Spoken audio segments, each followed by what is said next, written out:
मेरा भतीजा मेरी सफेद घोड़ी पर सवारी करने का बहुत शौकीन था।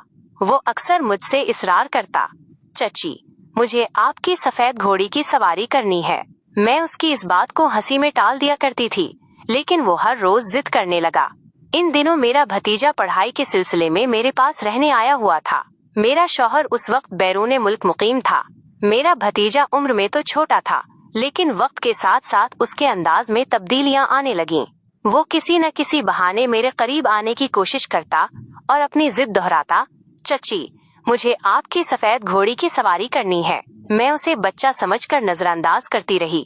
एक दिन जब बहुत तेज बारिश हो रही थी, मैं अपने शौहर को बहुत याद कर रही थी।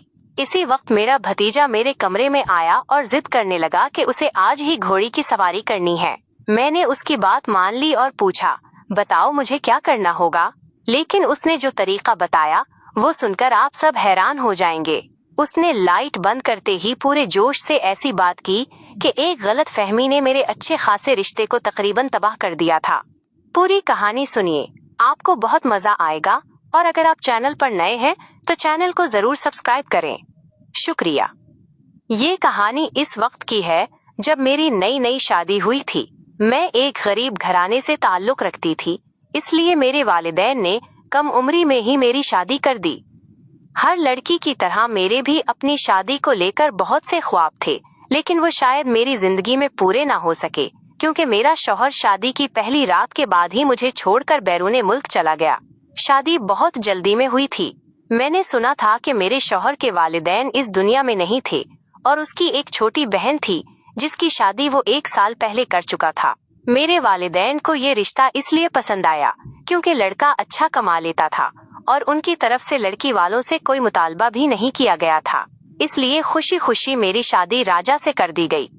जब मैं ससुराल पहुंची तो मेरा सादगी से इस्तकबाल किया गया। ससुराल में ज्यादा लोग नहीं थे।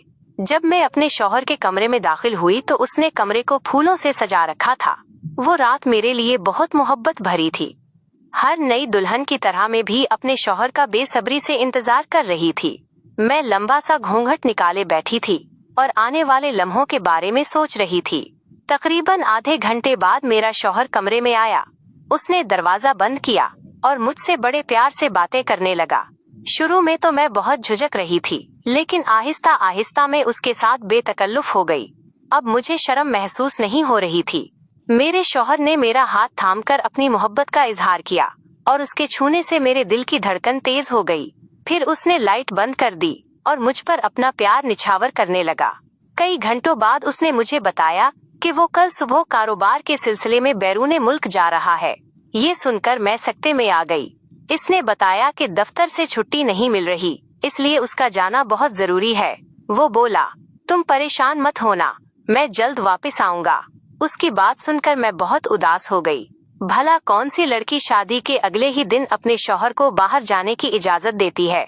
मुझ में कुछ कहने की हिम्मत नहीं थी, लेकिन मैं खामोशी से उदास होकर बैठ गई। मेरे शौहर ने मुझे मनाने की बहुत कोशिश की, लेकिन दिन भर की थकावट की वजह से मैं जल्द ही नींद की वादियों में खो गई। सुबह जब मेरी आंख खुली तो मैंने देखा कि मेरा शौहर बैरूने मुल्क जाने की तैयारी कर रहा था। मैंने उसे रोकने की कोशिश की और कहा कि कुछ दिन बाद चले जाएं, लेकिन उसने कहा कि काम फौरी है और छुट्टी नहीं मिल सकती। वो बोला, तुम फिक्र न करो, मैं बहुत जल्द वापस आऊंगा। चूंकि मैं नई नवेली दुल्हन थी, इसलिए मैंने ज्यादा बहस नहीं की और भारी दिल से उसे जाने की इजाजत दे दी। शौहर के जाने के बाद मैं घर में बिल्कुल अकेली रह गई। घर बहुत बड़ा था और उसके पिछले हिस्से में एक इस्तबल था जहां 2-3 घोड़े थे। मुझे बचपन से ही जानवरों से बहुत लगाव था। मैं घर का काम खत्म करने के बाद घोड़ों को खाना देने जाती। उनमें एक सफेद रंग की घोड़ी बहुत ही खूबसूरत थी। उसे देखकर मुझे उससे मोहब्बत हो गई। वो भी उस घर में मेरी तरह तन्हा थी। घोड़ी को खाना देने के बाद मैं कमरे में आती और शौहर को फोन करती। वो मुझसे बातें करता, लेकिन मैं हर बार उससे वापस आने की जिद करती। वो कहता कि बस कुछ दिन और इंतजार करो। उसने मुझे बताया कि मेरा भतीजा जल्द ही हमारे घर पढ़ाई के लिए रहने आएगा, क्योंकि करीब ही अच्छे कॉलेज हैं। उसने कहा कि उससे मेरा दिल भी लगा रहेगा। ये सुनकर मुझे थोड़ा सुकून मिला। एक दिन मैंने रात का खाना बनाया और खाने के बाद इस्तबल चली गई। वहाँ मैंने सफेद घोड़ी के साथ कुछ वक्त गुजारा। उसकी नीली आंखें थीं और जब भी मैं उसके करीब जाती वो अपनी गर्दन झुका लेती, जैसे वो मेरे जज्बात को समझती हो। मैं उससे बातें करती और उसे खाना खिलाती। इसके बाद मैं कमरे में आकर थकावट की वजह से गहरी नींद सो गई। सुबह उठकर मैंने घर के काम शुरू किए और घोड़ों को चारा डाला। जब मैं फारिग होकर निकली तो दरवाजे की घंटी जोर से बजी।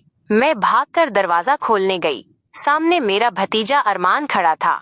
मैंने उसे शादी पर एक बार देखा था, इसलिए मैंने उसे फौरन पहचान लिया।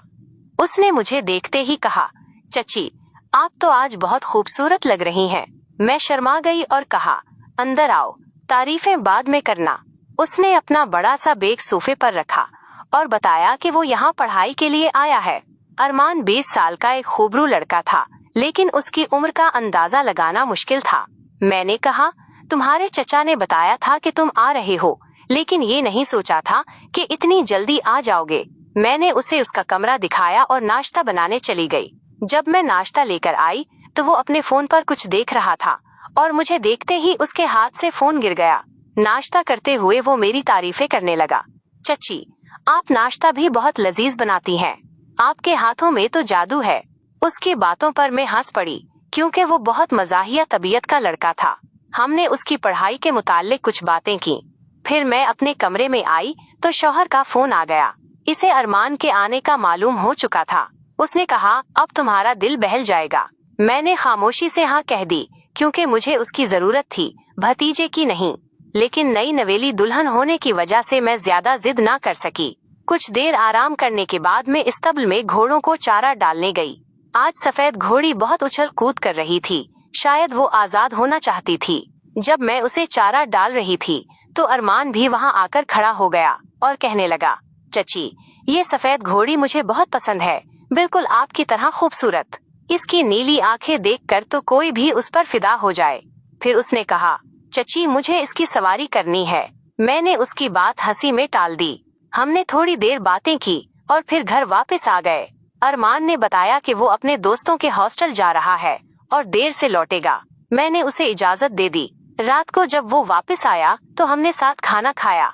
खाने के दौरान उसने फिर वही बात दोहराई, चची, मुझे आपकी घोड़ी की सवारी कब करवाएंगी? मैंने उसकी बात हंसकर टाल दी, क्योंकि मैं उसे बच्चा समझती थी। रात को थकावट की वजह से जल्द सो गई।